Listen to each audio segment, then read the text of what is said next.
Animal Crossing New Horizons was a staple of 2020, and for many, its prime time stayed there. If you're like me and plan to return to all the villagers waiting for you on your island after years away, you may return to find not only it swarmed with weeds, your home infested with roaches, and your hair a mess, but also plenty of exciting new features that were added over the years, including a new facility and online features with the surprise 3.0 update. So without further ado, here's a refresher on what to do in Animal Crossing New Horizons. Before we begin, a quick note. This video is for folks returning to an existing island. If you're starting New Horizons for the first time, we recommend checking out our beginner guides on our wiki, as those are far better suited to fresh playthroughs. There are two things you'll want to make sure to do as soon as you come back from an extended absence. First, go talk to all your villagers to let them know that you're back. Don't forget you can hold the B button to run. You'll need it, as your villagers will likely be all over the island.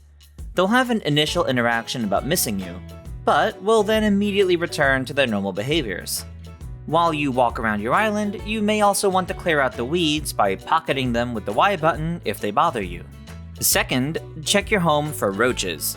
Depending on how long you've been gone, you'll likely find roaches in every room of your house. Just step on them and they'll go away. There may even be 2 per room, which would require you kill one, leave the room, then return to it. When all the roaches in your home are taken care of, a small fanfare will play. If a villager visits your home while you still have roaches, they'll get grossed out and leave.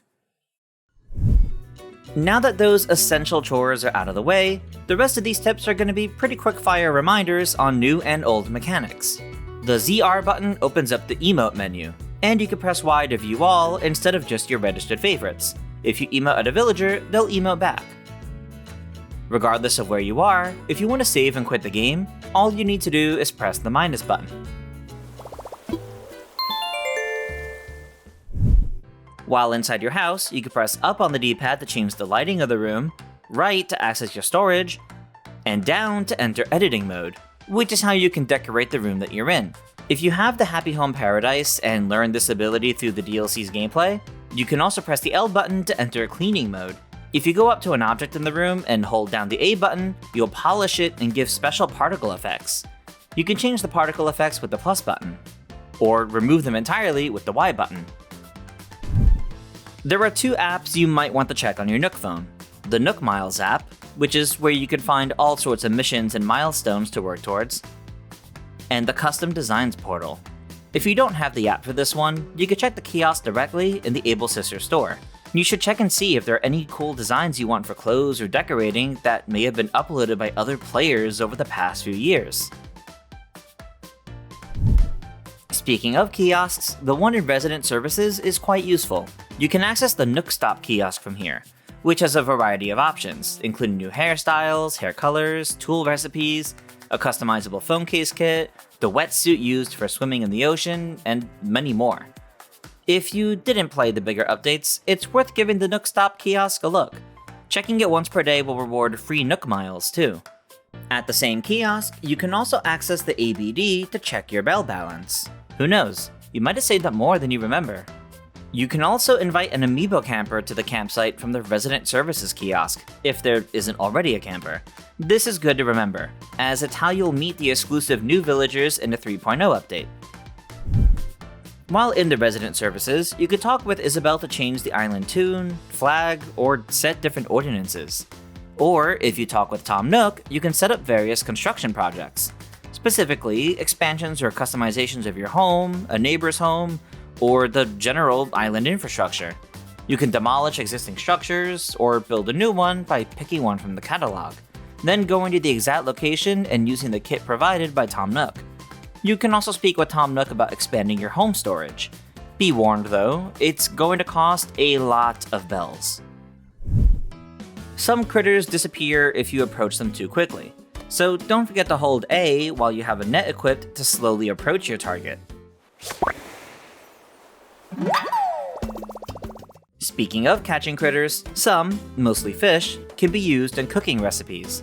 Even if you have all fish caught, take a moment to do some fishing and you might just get an idea for a new recipe.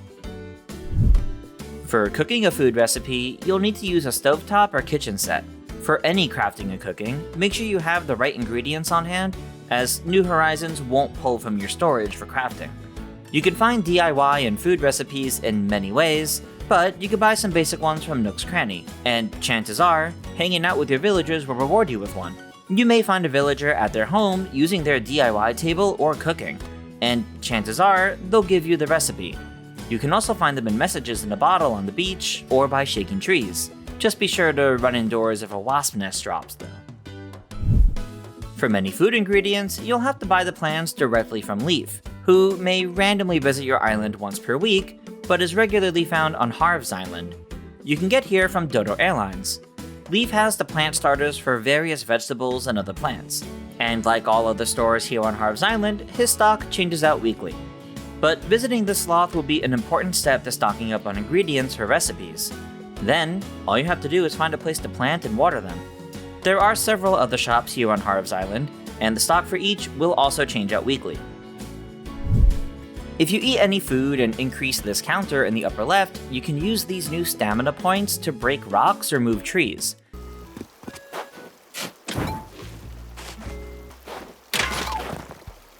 If desired, you can reduce the counter by sitting on a toilet.